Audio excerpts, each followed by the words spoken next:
السلام عليكم ورحمة الله. ازيكم يا حبايبي؟ يا رب تكونوا بخير. عملنا النهاردة جاتوه سهل وسريع واحلى من جاتوه بره بكتير.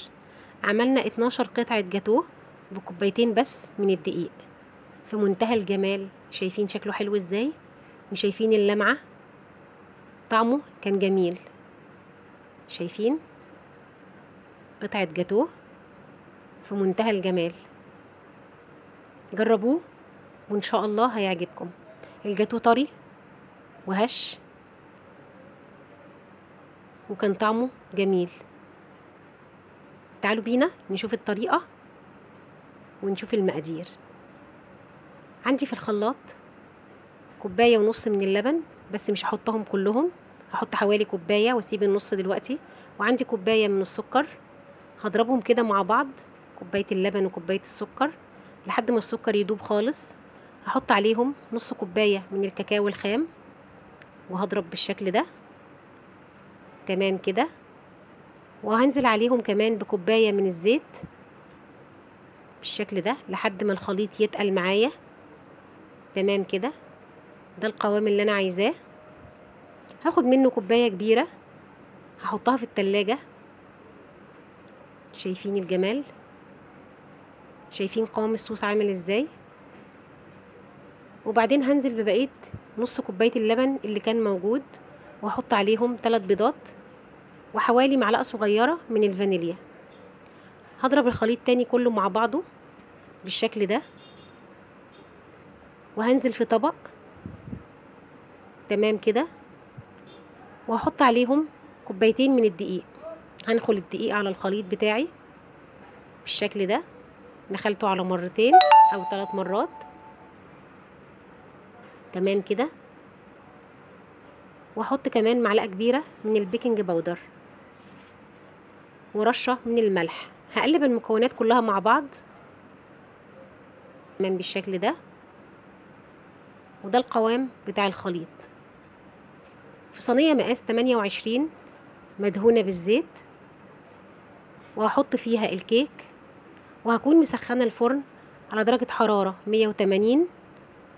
وهحط الكيك في الرف الوسطاني، قعد حوالي تلت ساعة. تعالوا بينا نعمل الكريمة. كوباية من اللبن الساقع، كوباية من الكريمة الخام، ونص كوباية من السكر البودر. هقلبهم كده الأول، وبعدين هضربهم في العجان حوالي 5 دقايق لحد ما الكريمة حجمها يتضاعف بالشكل ده. وهجيب الصوص اللي كنا شايلينه في الكوباية، هحط منه 3 معالق على الكريمة وهضربها ضربتين تمام كده بالشكل ده.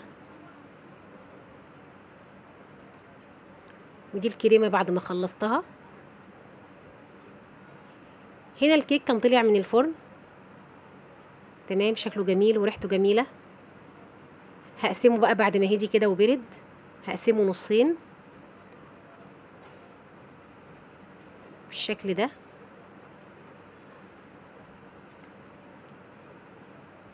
شايفين الكيك من جوه مفرغ وطري جميل.